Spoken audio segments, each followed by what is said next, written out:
고난에 대한 참 긴 시간 동안 우리가 고난에 대해서 생각을 해오고 있습니다.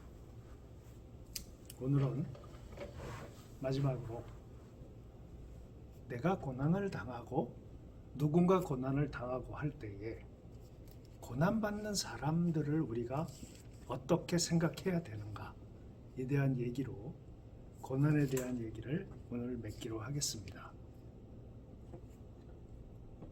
어떤 사람이 50대 중반까지 직장 생활을 합니다. 그리고 퇴직을 했습니다. 교회에서 집사님이 되셨고 집사로서 일을 하고 계셨어요. 퇴직을 하고 나서 교회 생활을 좀 열심히 하고 싶고 가정과 함께 가정과 교회를 일치시켜서 살기를 원했던 분이기 때문에 교회 부근에 프랜차이즈 치킨집을 하나 내셨습니다. 그래서 치킨집에서 일도 하면서 교회 일도 보고 아주 신실하신, 교회로 볼 때에 아주 훌륭하신 집사님이셨어요. 근데 어느 날 그 치킨집에 불이 났습니다. 그 치킨집은 치킨도 팔고 맥주도 파는 그런 곳이었어요. 신앙인으로서 치킨도 팔고 맥주도 파는 그런 가게를 한다면 응당 사람들이 부정적인 얘기를 하지 않겠습니까? 크리스찬으로서 치킨집을 하면서 동시에 맥주도 판다. 근데 그것이 교인들이 이분의 그 평상시 신앙, 평상시에 여러 가지 것들을 보면서 거의 비난하지 않으셨답니다. 그러니까 삶 자체가 너무나 훌륭한 크리스찬이었기 때문에 그런 부분이 문제가 안 되었던 것 같아요. 이분한테는. 물론 우리 크리스찬들에겐 생각할 바가 많습니다. 하는 게 옳으냐 안 옳으냐 그런 관점이 지금 초점이 아니라 이분이 그 가게가 불이 났는데 마침 그분이 그 가게에서 주무시고 계셨어요.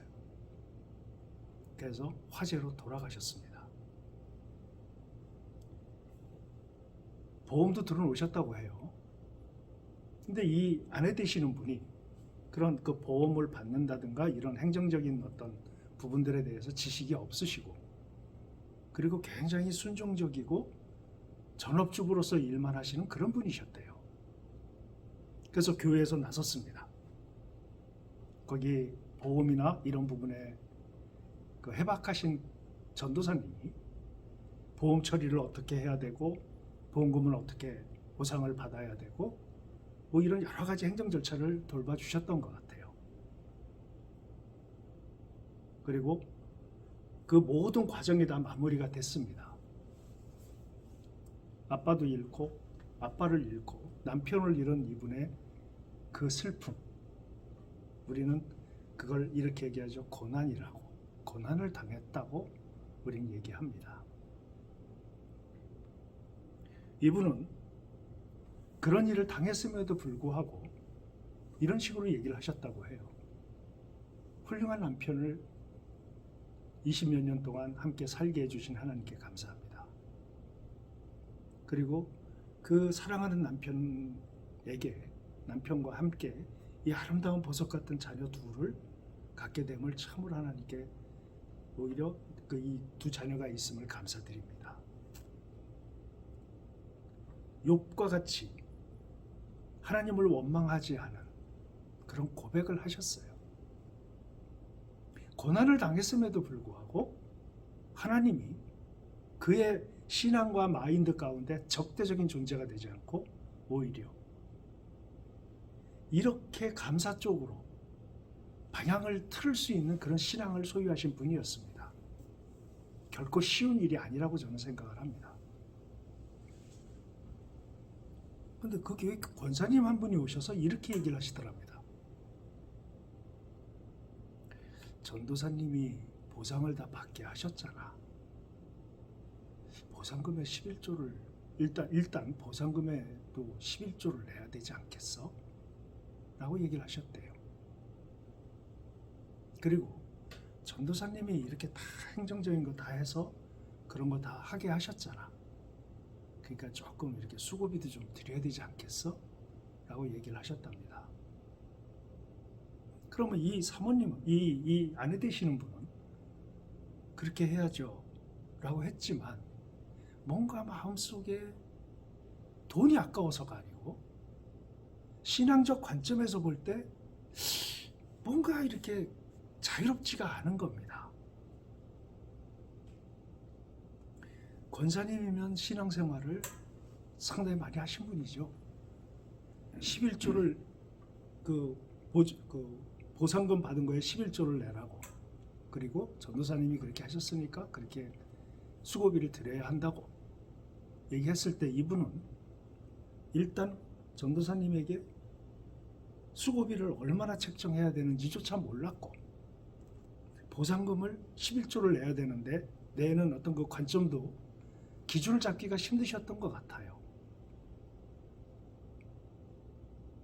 그래서 일단 전도사님께 봉투에다가 수고비를 이렇게 해서 이게 갖다 드렸답니다.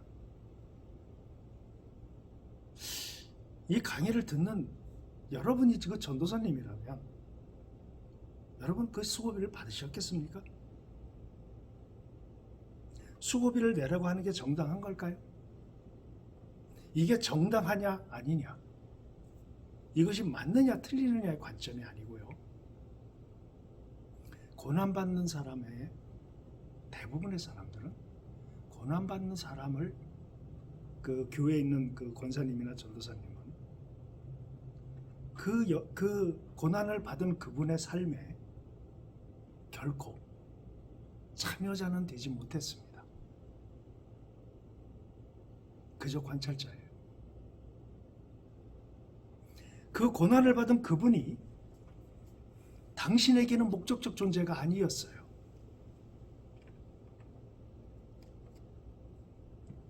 보상금 받은 거 가지고 11조를 내라. 그걸 결정하는 주체는 그 고난받는 그분이어야 합니다. 그리고 수고해 주신 전도사님께 너무 감사해서 내가 조금이라도 수고비를 좀 드려야 되겠다는 건 그분이 결정할 문제예요. 근데 그분이 이런 말을 들었을 때 오는, 내가 얼마를 해야지? 이 결정의 주체가 내가 아니라 남이 되어버리는 그런 관점이 되면 참 그 마음속에 문장으로 설명할 수 없는 아픔이 생깁니다. 우리 주변에 그런 고난을 받는 사람들이 있을 수 있어요. 그 고난 자체가 그분에게 얼마나 큰 아픔이었겠습니까? 원리와 원칙과 여러 가지 것들을 우리가 분석해서 알려주기 전에 그 아픔에 같이 동참하는 게 필요하지 않겠습니까? 아픔에 동참한다는 게 뭘까요? 공감한다는 게 뭘까요? 우리는 욥을 대했던 세 친구, 엘리바스, 빌닷, 소발, 욥이 그 고통을 당할 때에 찾아왔던 그 세 친구를 우리가 살펴보면서 반면교사를 좀 얻었으면 좋겠습니다. 버릴 건 버리고요, 찾을 건 찾고. 내가 고난을 받는 주체가 될 수도 있고, 누군가 우리 주변에 고난을 당하는 사람이 있다면 정말 이 욥을 찾아왔던 세 친구는 정말 좋은 기준이 된다고 생각을 했습니다.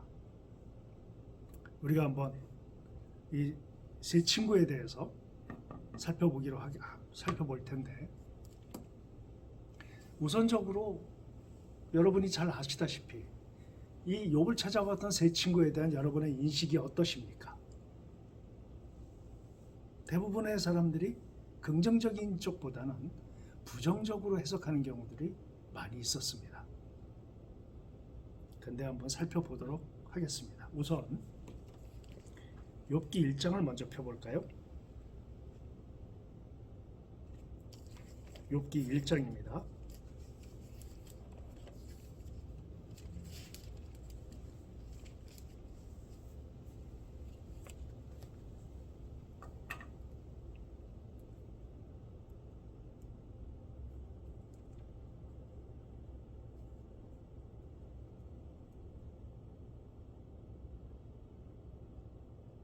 욥기 2장입니다. 2장 12절.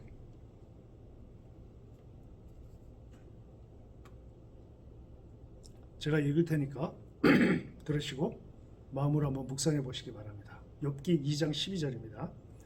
눈을 들어 멀리 보매 그가 욥인 줄 알기 어렵게 되었으므로 그들이 일제히 소리질러 울며 각각 자기의 겉옷을 찢고 하늘을 향하여 띠끌을 날려 자기 머리에 뿌리고 밤낮 7일 동안 그와 함께 땅에 앉았으나 욥의 고통이 심함을 보므로 그에게 한마디도 말하는 자가 없었더라.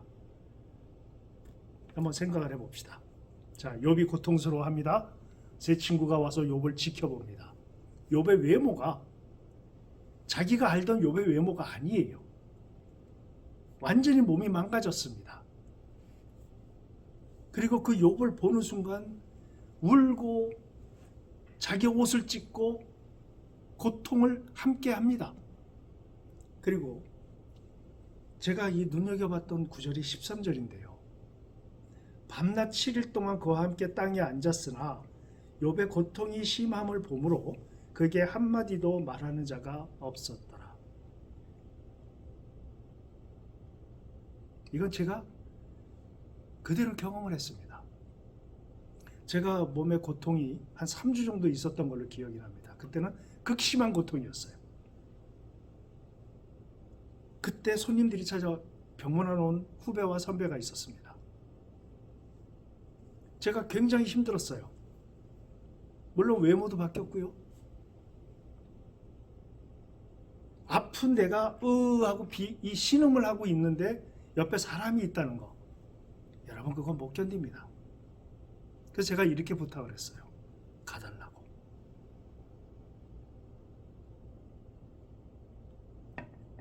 이들은 7일 동안 함께 있었습니다. 한마디도 못하고 저는 상상을 해봤어요. 제가 그 상황에 있어 봤기 때문에 저의 모습을 보여주는 것도 힘들었고요. 옆에 있는 사람들이 그 모습을 보고 아무것도 할 수 없는 이 상황이 되었을 때 욥의 친구들은 7일 동안 있었대요. 근데 제가 그렇게 부탁을 했어요. 미안한데 가달라고. 그러면 대부분의 사람들이 이렇게 반응을 합니다. 가지도 못하고요. 있지도 못해요. 그 자리에 있으면서 아무것도 해줄 수 없는 내가 고통하는 고난받고 있는 그 사람을 향해서 그저 있어만 줘도 저로서는 굉장히 기뻤을 것 같아요. 근데 제가 이렇게 얘기를 했습니다. 제발 가달라고. 미안하다. 근데 갔거든요. 근데 이상한 마음이 들었어요. 외로웠어요. 욥은 이 세 친구는 그대로 있었습니다. 고난을 당해보지 않은 상태에서 저는 신학적으로 이 엘리바스나 소발이나 빌닷 이 세 사람에 대해서 부정적인 인식을 갖고 있었어요. 그런데 성경에 보니까 7일을 함께 있었대요. 딱 찾아왔을 때 불편했지만 가달라고 했을 때 30분 만에 갔던 사람들. 전 달리 생각하기 시작했습니다. 그분들이 잘못됐다는 게 아닙니다. 우리 시대는 30분이 아니라 10분도 보고 있기가 힘듭니다. 전 충분히 이해가 가요. 이런 똑같은 경우를 제가 한번 경험한 적이 있습니다. 제가 안 아프고 아픈 사람을 만난 적이 있었어요. 제가 원주에 있을 때 한 그 기도원 원장님을 한번 뵌 적이 있습니다. 근데 그분이 굉장히 아파하셨어요. 그분도 똑같이 얘기하셨습니다. 가달라고. 미안하다고 이런 모습 보여서. 근데 제가 경험을 해보지 않았습니까? 그래서 원장님, 제가 뭘 어떻게 해드릴 수는 없는데 제가 뭐 손이라도 닦아드릴까요? 얼굴이라도 닦아드릴까요? 그래서 그랬던 경험이 있어요. 왜냐하면 제 스스로 느꼈기 때문입니다. 그 상태로 두고 가면 외롭습니다. 아픈 건 둘째치고 외롭습니다.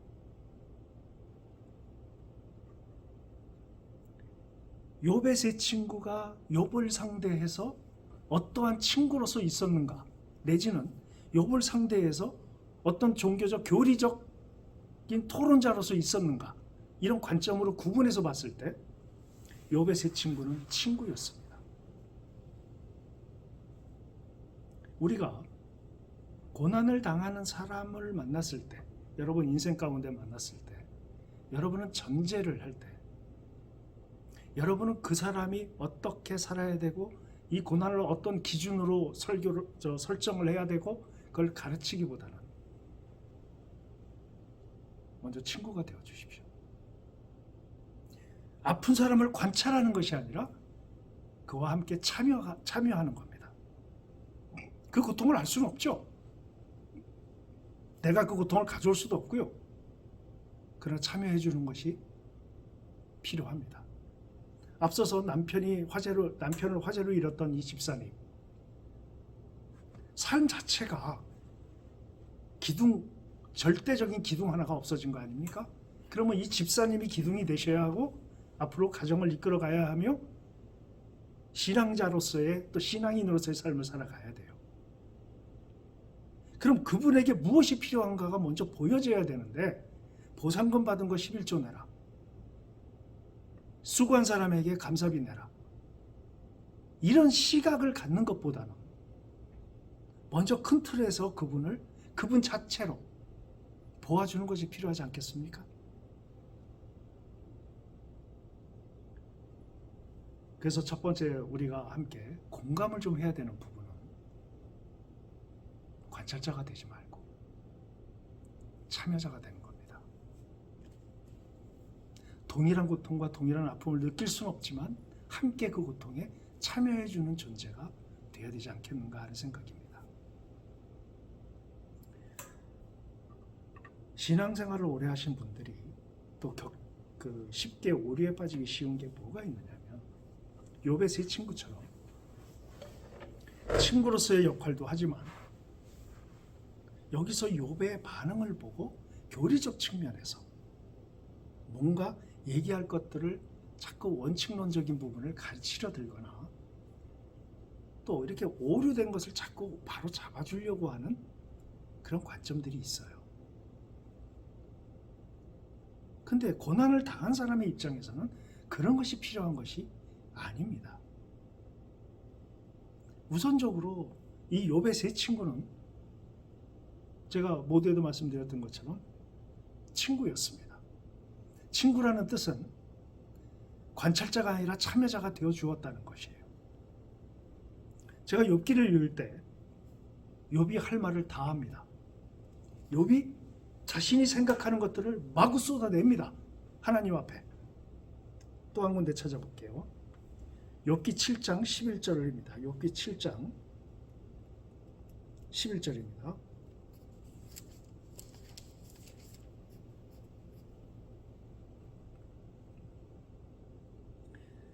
욥이 지금 하나님께 말씀을 하는 겁니다.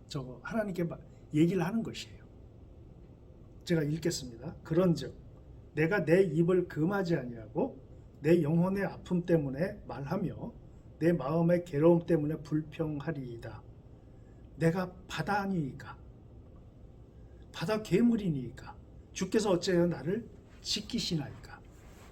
혹시 내가 말하기를 내 잠자리가 나를 위로하고 내 침상이 내 수심을 풀리라 할 때에 주께서 꿈으로 나를 놀라게 하시고 환상으로 나를 두렵게 하시나이다.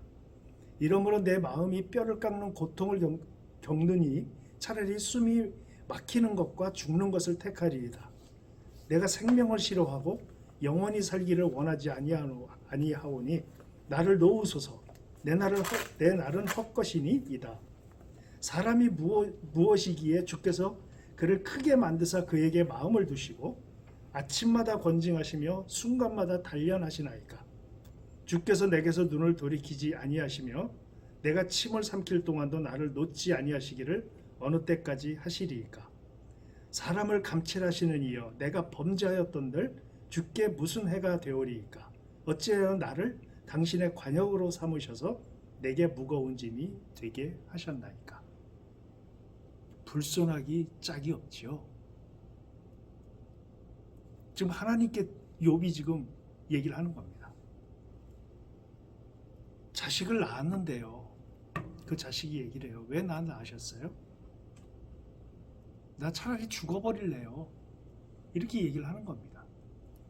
그걸 듣는 부모 입장이 어떻겠어요? 지금 욥은 하나님께 지금 이 얘기를 하는 겁니다. 아니 내가 뭔데 하나님이 이렇게 집요하게 나를 지켜보십니까? 내가 바답니까? 이건 뭘 의미하죠? 전 이걸 읽으면서 그런 생각을 했어요. 욥과 하나님의 친밀도를 생각했습니다. 하나님께 나아가는 자는 반드시 그가 계신 것과, 우리 기억나시죠? 욥은 하나님이 반드시 존재하시는 분명한 하나님이시라는 걸 인식 가운데 있었다는 게 여기서 증명이 돼요. 하나님께 나아가는 자는 반드시 존재하시는 분인 것을 욥은 깨닫고 알고 있고 인식하고 있었어요. 그러니까 대화의 상대가 되는 겁니다. 고난을 받는 사람들 중에서 하나님의 존재를 욥과 같이 인식하는 사람이 있었다면 그 사람은 하나님과 대화합니다. 하나님과 대화하고요. 솔직해집니다. 고통이 심하게 되면요. 그런 기도가 나와요. 빨리 좀 데려가 주셨으면. 이 아픔이 없었으면, 여러분 우리가 치통이 있게 되면요. 그렇게 가기 싫은 치과를 갑니다. 치통이 너무 심해서요. 그리고 치과 치료를 받는데 얼마나 아픕니까? 힘들고. 그렇게 해서 우린 치통을 해결을 해요. 아픔을 참고요. 그걸 뽑아내고요. 통증을 참고요. 새로운 일을 심든지 아니면 씌우든지 해요. 우린 치과를 그렇게 해서 이 치통을 그렇게 해결합니다. 여러분 치통 겪을 때 어떤 생각을 하십니까? 이 치통만 없었으면 이런 생각하지 않나요? 온몸이 다 아프게 되면요. 이것만 없었으면. 방법이 없을 때는요. 빨리 데려가 주셨으면 하는 숱한 기도를 하게 됩니다. 하나님 나 좀 데려가 주세요. 데려가 주세요. 욥은 지금 그러고 있는 거예요. 이걸 갖다가 저는 경험 우선론자가 아닙니다. 경험이 전부라고 생각진 않아요. 케이스 바이 케이스이기 때문에. 그러나 보편화시켰을 때, 고통이 심화가 되었을 때요. 그저 하나님께 바라는 것은 나를 빨리 데려가 주셨으면 하는 바람이 커집니다. 욥의 세 친구의 실수가 뭔지 아십니까? 여기에 공감하지 않는 겁니다. 이렇게 막 하나님께 욥이 마구 얘기하는 걸 이 세 친구는 그걸 들어요. 듣고 나서요 얘기를 합니다. 네가 왜 그러냐? 우리 욥기 전체를 읽어보면 욥의 세 친구는 간단합니다. 왜 하나님 앞에 불경스럽냐? 그리고 네가 죄가 없다면 왜 이런 일을 당하냐? 왜 너에게 이런 일이 생겼냐? 그것은 네가 회개치 않고 겸손하지 않고 하나님 앞에 죄를 회개치 않았기 때문에 이런 일들이 생긴 것이다. 이게 결론입니다. 그런데요. 여러분 하나님이 욥을 어떻게 평가하셨는지 기억나십니까? 한번 볼까요? 욥기 1장 8절입니다. 1장으로 다시 가보겠습니다.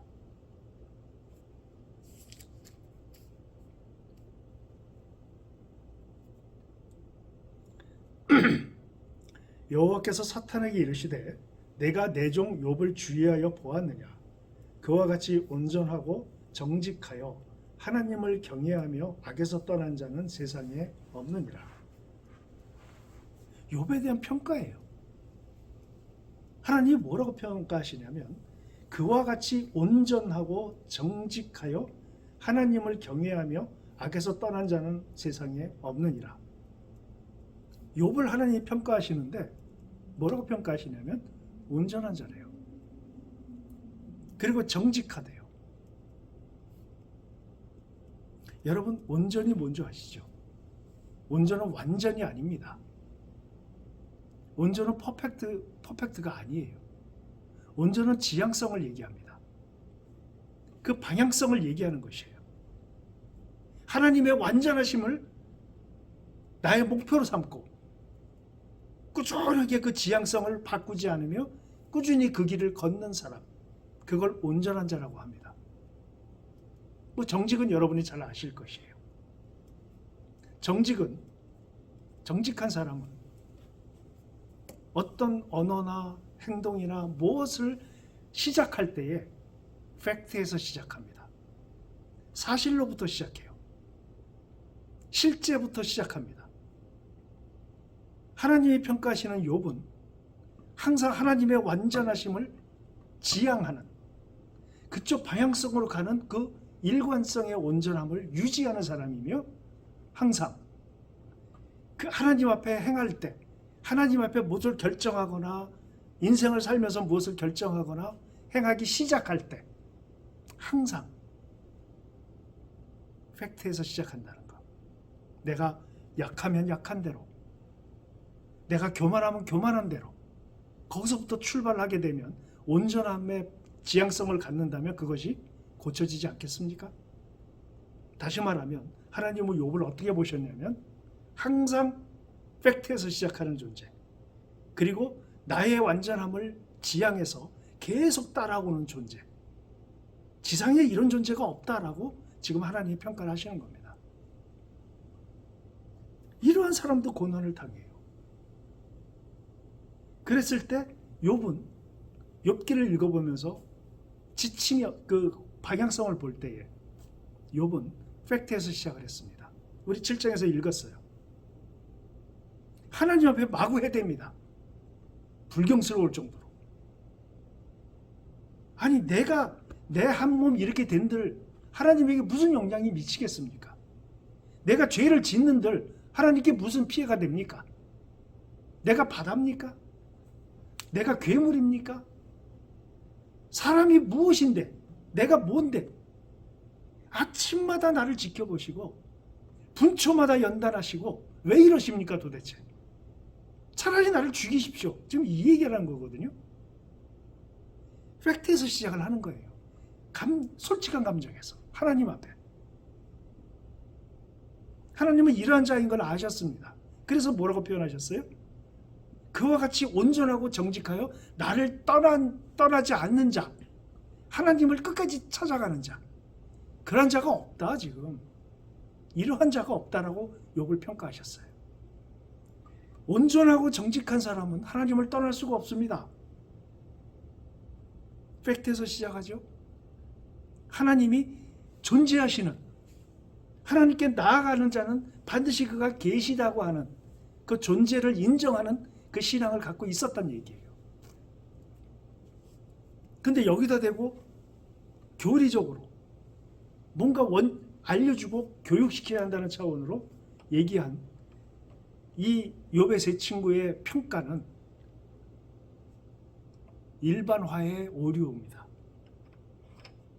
일반화의 오류라는 게 뭐죠? 일반화시킨다는 것은 지금 욥이 당하고 있는 것을 상식화했다는 겁니다. 그리고 보편화했다는 것이고 그 다음에 획일화했다는 것이에요. 이와 같이 상식화, 보편화, 획일화를 우리는 한마디로 일반화라고 합니다. 욥이 고통을 당하고 고난을 받고 있는 상대에게 획일화시키고 그걸 보편화시키고 상식화시킨 원칙화의 일반화로 얘기를 하는 겁니다. 모든 종교가 얘기하죠. 인과응보. 잘못한 것이 있으니까 네가 보응을 받는 거야. 죄를 회개하지 않았으니까 하나님이 벌 주시는 거야. 이건 모든 종교의 판단입니다. 이런 일반화를 시켰을 때 고난을 받는 사람은 자기 자신을 하나님 앞에 자꾸 갖다 놓으려고 하는데 자꾸 이들은 교리적이고 일반화된 것으로부터 욥을 자꾸 분리시키는 결과를 가져오게 되는 겁니다. 오히려 그들은 하나님 앞에 네가 정직해라, 하나님 앞에 회개해라, 죄를 전부 토설해라, 이런 관점으로 다가오지만 욥의 상태는 지금 그런 상태가 아니었습니다. 이와 같이 우리가 고난을 당한 사람 앞에서 욥의 세 친구가 범한 오류를 우리도 범할 수가 있습니다. 친구로서는 관찰자가 아니라 참여자였어요. 훌륭한 친구들입니다. 그러나 우리가 신앙인이라고 하는 관점으로 욥을 대했을 때에는 일반화시키고 신앙에 보편화시켜버리는 그러한 기준으로 가는 오류를 범하게 됩니다. 한번 생각을 해보죠. 하나님께서 노하시게 되면요, 하나님이 노하셨을 때 하나님이 노하시게 만든 그 존재들에게 어떻게 하셨는지 기억나십니까? 정말 하나님이 한번 노하시면 이렇게 상상하기도 조금 불편한, 우리가 율법을 대했을 때 하나님이 노하시게 되면 하나님께서 어떻게 반응하셨는가를 한번 생각을 해봅시다. 대부분 하나님의 율법을 어기는 사람들을 용서하지 않으셨던 걸 기억을 하실 거예요. 그러니까 하나님에 대한 이 세 친구의 오류된 잘못된 해석들을 저는 성경을 읽으면서 뜨악했던 부분이 바로 이 부분입니다. 욥기를 쭉 읽어 나가는데요, 욥의 세 친구들은 잘못된 해석을 했어요. 하나님에 대해서 판단을 잘못했어요. 그리고 그것을 강력하게 요구합니다. 욥에게. 그러면 하나님께서 이 세 친구에 대해서 어떻게 반응하셔야 할까? 그런데 하나님의 반응을 보고 제가 깜짝 놀랐습니다.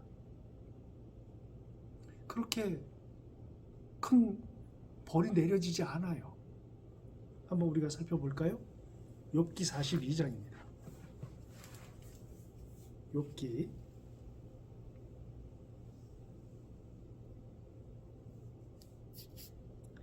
42장 7절 8절 한번 보겠습니다. 42장 7절 8절.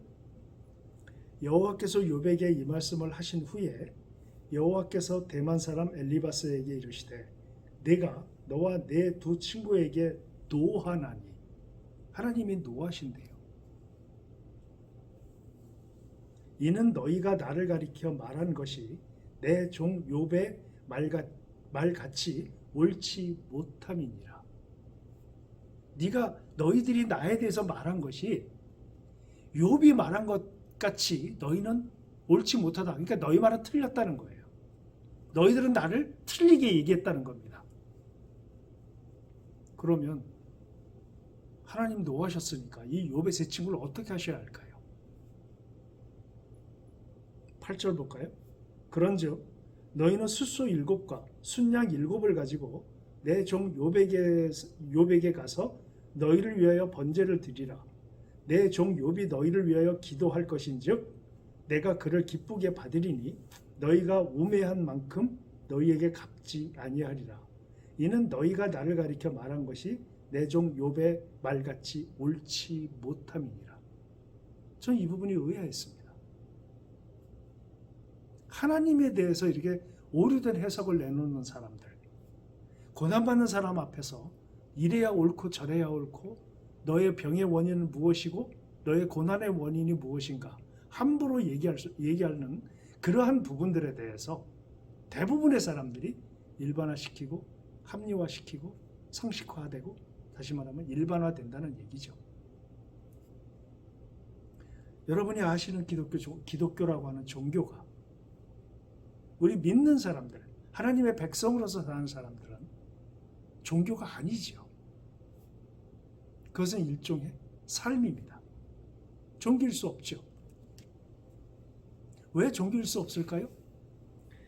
이 세 친구처럼 어떤 한 사람의 고난이 인과응보의 원칙으로 죄를 회개치 아니해서 신이 노한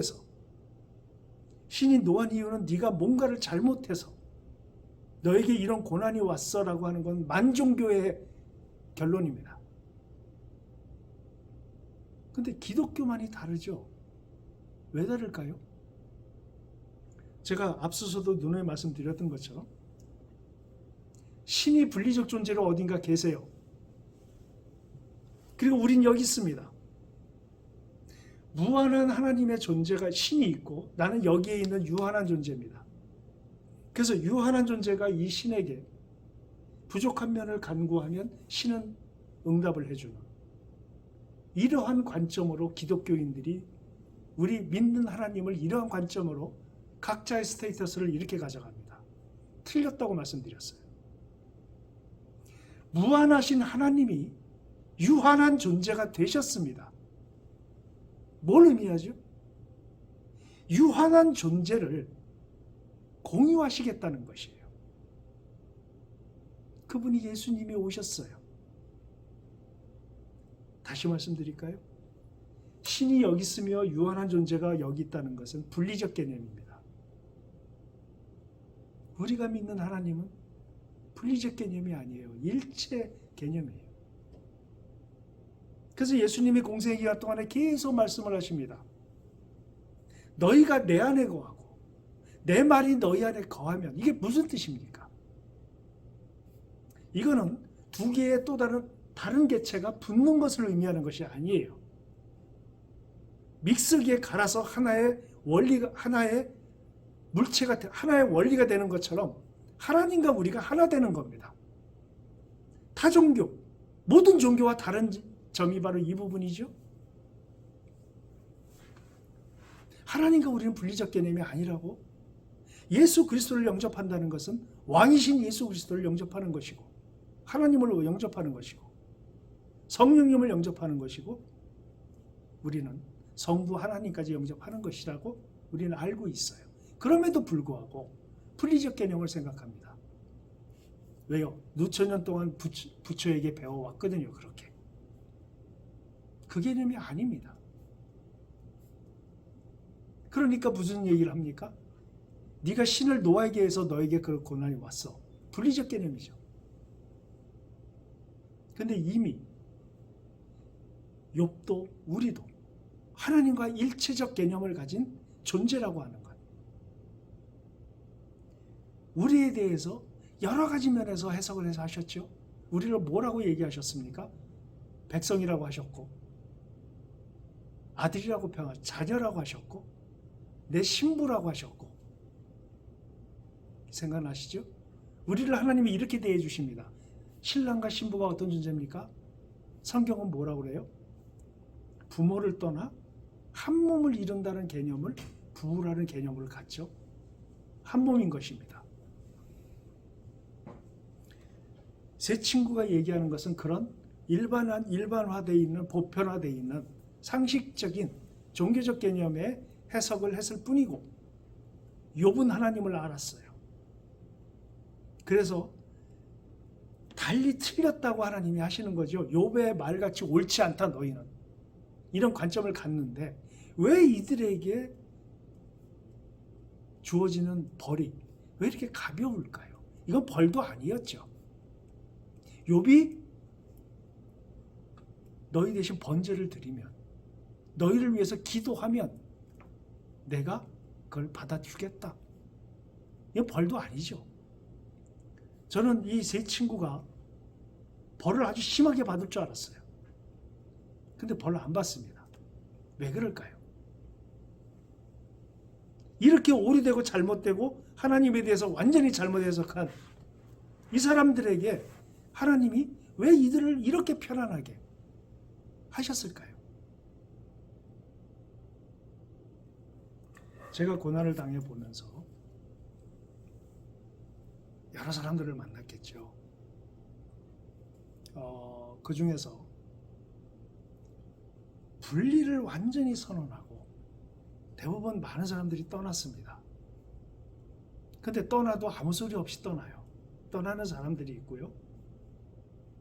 완전히 분리를 선언하고 떠난 사람들도 있었습니다. 모두를 이해해요. 그럴 수 있습니다. 여러분 지속적인 고난을 당한 사람 옆에 지속적으로 있기가 정말 힘든 일입니다. 우리 옛날에 그런 속담 내지는 내려오는 얘기가 있잖아요. 오랜 지병을 앓는 부모에게 효자손은 없다. 그런 얘기가 있잖아요. 친구입니다. 이 친구는 헤어날 길이 없는 것 같아요. 도와줘도 밑 빠진 독이에요. 그런 느낌을 받게 되면 옆에 있기 힘듭니다. 이해가 되죠. 충분히 이해가 됩니다. 그런데요, 이해가 된 상태에서 그 이해하는 사람들이 아무 소리 없이 그냥 관계를 마무리하는 사람들이 있고요. 또 어떤 부류가 있느냐면 참 고통스러운 일이었는데, 분리가 돼. 고난을 받는 사람과 내가 분리가 되는 상황에서요, 마음에 착함이 있거든요. 그러니까 미안합니다. 마음속에 미안함이 있어요. 근데 그게 어떤 형태로 나타나냐면, 미안한 마음이 있지만 내가 떠날 수밖에 없어요. 저 사람에게서. 그러면 이상하게 공격형이 나타납니다. 내가 떠나는 게 정당해야 됩니다. 스스로에게. 그러려면 아픈 사람이, 고난을 받는 사람이 뭔가 문제가 있어야 돼요. 그래서 나중에 듣고 보니까 정말 많은 비난을 하고 돌아다녔다는 걸 알게 됐어요. 참 이렇게 듣기에도 불편한 얘기들을 주변 사람들에게 막 많이 하고 끝없이 자기 자신은 도왔으나 한도 끝도 없더라. 근데 그 마음속에 정말 안 좋은 것들이, 고난받는 사람들이, 고난받는 나에게 있더라. 이런 형태로 많은 비난을 하고 다녔대요. 정말 마음 아팠습니다. 이해 못하는 바가 아니에요. 여러분에게, 고난을 받는 사람에게 부탁을 드리는 것은, 고난받는 사람들을 도와주려고 하지 마십시오. 정말 밑빠진 독입니다. 저 개인이 느꼈을 때 이걸 느꼈어요. 대화 상대가 돼달라. 나 아파. 라고 얘기할 수 있는 사람이 되어달라. 너무나 이 고통이 심하고 아픔이 심하고 이게 지속이 됐을 때 저는 전화를 할 수가 없었습니다. 그 누구에게도. 얘기만 하면 도와달라는 얘기로 받아들여요. 그게 아니었거든요. 아픈 걸 알아줬으면 하는 대상이 필요했어요. 하나님이면 되지 않느냐, 이렇게 표현하실 수도 있는데요. 모르겠습니다. 저 같은 경우는 사람이 필요했어요. 하나님도 필요했지만 사람도 필요했습니다.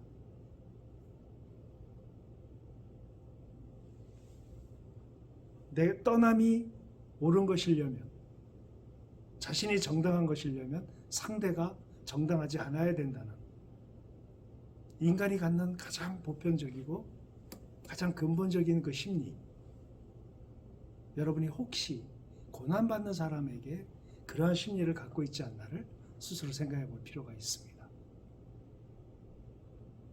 이렇게 얘기하면 제 주변에는 전부 그런 사람뿐이었느냐? 관계 회복을 거의 했습니다. 제가 이해를 하거든요. 저 자신도 제 옆에 누군가 있는 게 불편했습니다. 회복이 되고 하나님이 너 살았어라고 확신을 주신 그 순간부터 다시 다 연락하고요. 다시 회복을 해가고 있습니다. 해오고 있어요.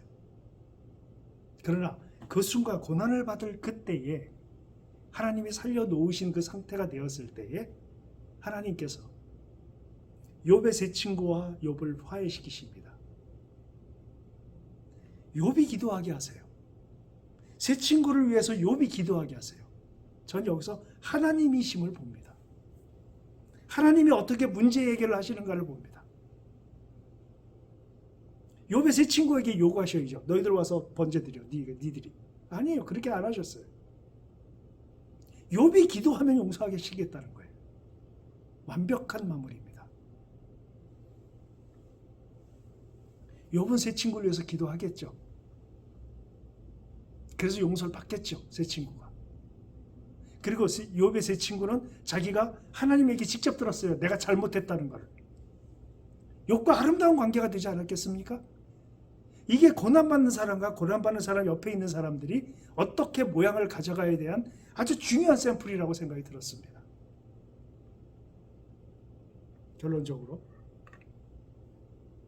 욥의 세 친구는 고난을 받은 사람은 이렇게 해석을 할 겁니다. 욥의 세 친구와 같은 친구가 있었으면 좋겠다고. 나의 그 여러 가지 것들을 들어주고 반박해주고 하는 대화 상대가 되어줬다는 그것만으로도 정말 욥의 세 친구는 욥에겐 소중한 친구들이었다. 고난을 직접 받아보니까요, 결코 엘리바스, 소발, 빌닷 이 세 사람을 욕할 수가 없게 됐습니다. 이런 사람 정말 소중한 사람들이에요. 그런 차원에서 제가 오늘 이 욥을 고난을 받는 사람 앞에 내가 어떠한 사람이 되어야 하겠는가? 복잡한 얘기 아닙니다. 아픔을 공유할 수는 없어요. 그러나 오랜 시간 참여는 해주십시오. 그리고 그에게 잘못된 것을 지적하고 고칠 것을 간언하는 그러한 사람이 아니라 참여해주는, 공감해주는 사람이 되기를 부탁을 하는 겁니다. 욥의 세 친구처럼요, 일주일 동안 그 아픔을 지켜볼 수 있는 그 사랑이 있어야 한다고 생각을 합니다. 가라고 해도요.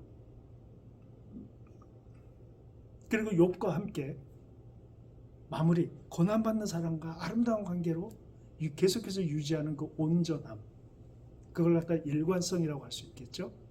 지향점이라고 할 수 있겠죠. 이 온전함이란 단어를 하나님의 속성으로 풀이하자면 신실하심입니다. 신실함의 특징이 뭐죠? 일관성이에요. 그 일관성이 계속 유지가 되는 겁니다. 우리는 그 일관성을 갖기가 힘든 존재죠. 그러나 지향을 갖기 위해서, 신실하기 위해서 온전할 필요가 있다는 겁니다. 욥이 그런 사람이었대요. 하나님이 그렇게 평가하셨습니다. 그러면 고난을 받는 사람 옆에 우리도 함께 이 세 친구처럼 그 고통을 지켜볼 수 있는 그 참여하는 존재, 그러한 존재들이 되어준다면 우리 주변에 고난받는 사람들이 조금은 덜 외롭겠죠. 더 하나님을 향해서 자신을 표현할 수 있겠죠. 하나님과 우리 요즘 얘기로 티키타카가 가능하겠죠. 하나님과 그렇게 할 수 있도록 우리가 함께 참여해주고 함께 온전함으로 동참해주는 자세가 필요하다는 생각을 해봅니다. 고난을 당해본 사람 입장에서, 겪어본 입장에서 이 욥의 세 친구를 그 당시에는 부러워하면서, 욥을 부러워하면서 이런 친구를 두었다는 것. 그리고 마무리도 분리해서 떠나갔지만 다 다시 회복을 하면서 욥의 세 친구와 하나님이 마무리를 너무나 아름답게 만들어주신 것처럼 하나님께 그거를 간구하는 그러한 존재들, 고난받는 사람과 고난을 받는 사람을 대하는 우리가 이러한 아름다운 마무리가 욥과 세 친구와 같이 되어야 되지 않겠습니까? 여러분 주변에 고난받는 사람이 있습니까? 함께 해주십시오. 공감해 주시고 참여해 주세요. 그가 하나님과 대화할 수 있도록 장을 열어주세요. 그리고 여러분의 태도를 일관되게 가져가십시오. 그랬을 때 이 아름다운 욥기의 마무리처럼 우리가 가져갈 수 있을 거라고 생각을 합니다. 지금까지 고난에 대해서 좀 말씀을 드렸고 이제 계속해서 로마서 강해로 계속 들어가겠습니다. 수고들 하셨습니다.